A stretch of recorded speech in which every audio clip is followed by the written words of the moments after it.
My name is Dr. Jitendra Jethani. I am Director of Baroda Children Eye Care and Squint Clinic and Myopia Control Clinic, જે અલકાપુરી વિસ્તારમાં બરોડામાં છે, panorama કોમ્પ્લેક્સમાં. અને we are treating children with માયોપિયા, એટલે જે બાળક જેને માઇનસના number હોય અને જેના નંબર પ્રોગ્રેસ થતા હોય એમને અમે એપ્રોપ્રિએટ રીતે ટ્રીટ કરતા હોઈએ, ડ્રોપ્સથી કાં તો ચશ્માથી. We are working here since last 12 years, but I have an experience of around 20 to 25 years. I've done my MS, DNB, and I am a PhD. I'm doing my PhD in myopia progression control.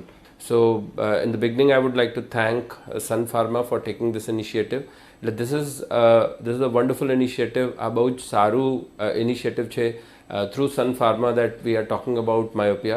Myopia એટલે short sightedness. Short sightedness એટલે what exactly is myopia? So basically myopia is a condition where you don't see distant objects. એટલે ગુજરાતીમાં આપણે કહીએ તો દૂરની વસ્તુ clear ના દેખાય and the person is short sighted. હવે એ શાના લીધે થાય છે? સો બેસિકલી માયોપિયામાં the size of the eyeball એટલે આંખની જે સાઇઝ છે, આ નોર્મલ આપણે આંખનું ક્રોસ સેક્શન છે અને એની જે સાઇઝ છે એ થોડીક મોટી થઈ જતી હોય.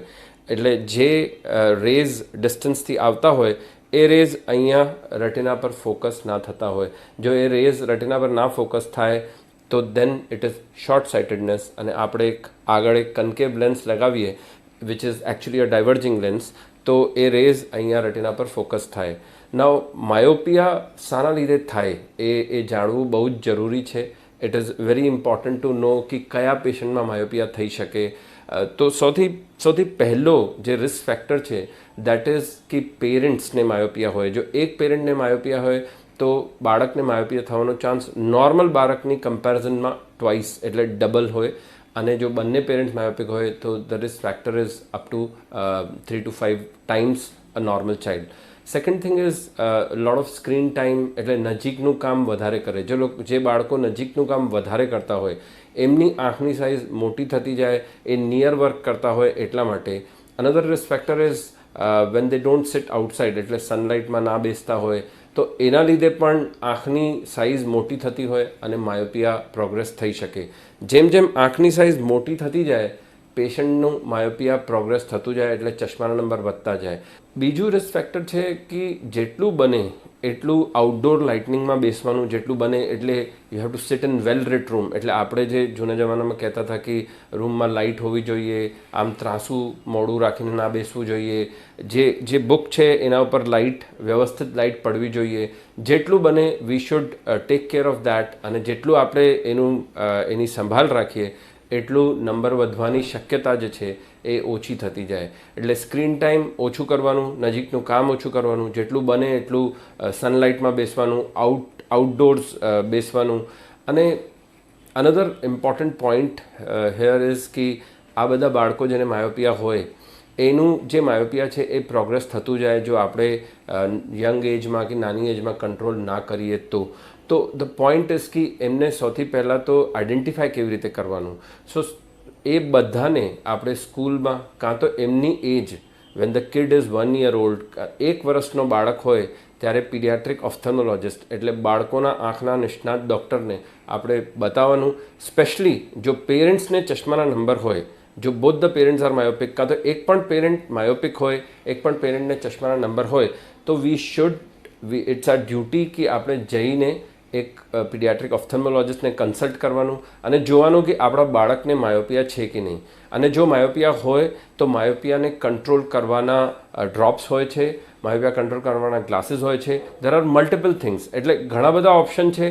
જો આપણે યંગ એજમાં એ પકડી લઈએ કે માયોપિયા છે કે નહીં, જો આપણે યંગ એજમાં એ પકડી લઈએ કે એને ચશ્માના નંબર છે કે નહીં, તો એને વધવાથી અટકાવી શકાય. અનધર ઇમ્પોર્ટન્ટ થિંગ ઇઝ કે જ્યારે માયોપિયા વધતું હોય ત્યારે આપણે પેશન્ટને ખાસ સમજાવવાનું કે ચશ્મા પહેરે, આપણે ખાસ સમજાવવાનું કે ટીવી, મોબાઈલ, કમ્પ્યુટર, નજીકનું કામ, આઉટડોર લાઇટનિંગ એ બધું જ વ્યવસ્થિત રીતે કરે. એક ધારણા એવી છે કે ઘાસ ઉપર ચાલવાથી ચશ્માના નંબર ના વધતા હોય. હવે ધીસ ઇઝ વેરી લોજિકલ, કેમ કે જે ગ્રાસ હોય, જે ઘાસ હોય એ આપણા ઘરની બહાર હોય, અને that is what as માયોપિયા specialist અમે પણ એ જ કહીએ છીએ કે આપ આઉટડોર્સ બેસો. આપ જોવા જશો તો યુ વિલ ફાઇન્ડ કે અર્બન એરિયાઝમાં રૂરલ એરિયાઝના કમ્પેરિઝનમાં માયોપિયા ઇઝ ઓલમોસ્ટ ડબલ. જેનો અર્થ છે કે આપણે ગામડામાં જઈએ તો લોકોને ચશ્માના નંબર નથી હોતા, ચશ્માના નંબર હોય તો વધતા નથી, જેટલા અર્બન એરિયાઝમાં શહેરના વિસ્તારમાં વધતા હોય અને ચશ્માના નંબર હોય. ઓલમોસ્ટ 18 to 20% ઇન્સિડન્સ છે માયોપિયાનું ઇન સિટીઝ, અને it is very low, like 8 to 9% જ છે વિલેજીસમાં. So that is very clear કે જો આપણે દૂરની વસ્તુ જોતા હોઈએ, અજવાળામાં બેસીએ અને જેટલું બને એટલું સનલાઇટમાં બેસીએ તો આપણું માયોપિક પ્રોગ્રેશન, ગ્લાસીસનું પ્રોગ્રેશન ઓછું થશે, સ્લો થશે. અને છતાંય જો આપણું માયોપિક પ્રોગ્રેશન થતું હોય, આંખની સાઇઝ વધતી હોય, તો we should consult our myopia specialist or a paediatric ophthalmologist, અને એ લોકો એપ્રોપ્રિએટ ડ્રોપ્સ આપી શકાય જે કે લો કન્સન્ટ્રેશન એટ્રોપિન છે, અને એપ્રોપ્રિએટ ચશ્મા આપી શકાય જેનાથી ચશ્માનો નંબર જે વધે છે એ અટકાવી શકાય. So thank you again. Thank you, Sun, for starting this initiative. This is wonderful. This will be very helpful. કેમ કે માયોપિયાથી બીજા પણ ઘણા બધા પ્રોબ્લેમ છે જે થઈ શકે છે. આંખની સાઇઝ મોટી થતી હોય તો એનું જે પડદો છે એ પાતળું થઈ જાય. આપણે પડદો અહીંયા આંખની પાછળનો ભાગ હોય અને આંખની સાઇઝ વધતી હોય તો એ પડદો જે છે એ ધીરે ધીરે ચીરાઈ જાય. ચાન્સીસ ઓફ ગ્લોકોમા, જો કે ઝામર, એ પણ માયોપિક પેશન્ટમાં એનું ઇન્સિડન્સ ઘણું વધારે છે. એટલે જેટલું બને એટલું માયોપિયાને લોઅર લેવલ પર કંટ્રોલ કરવું જોઈએ, તો એનાથી બીજા પ્રોબ્લેમ થવાની શક્યતા ઓછી થઈ જાય. So thank you again. Thank you, Sun, for starting this initiative.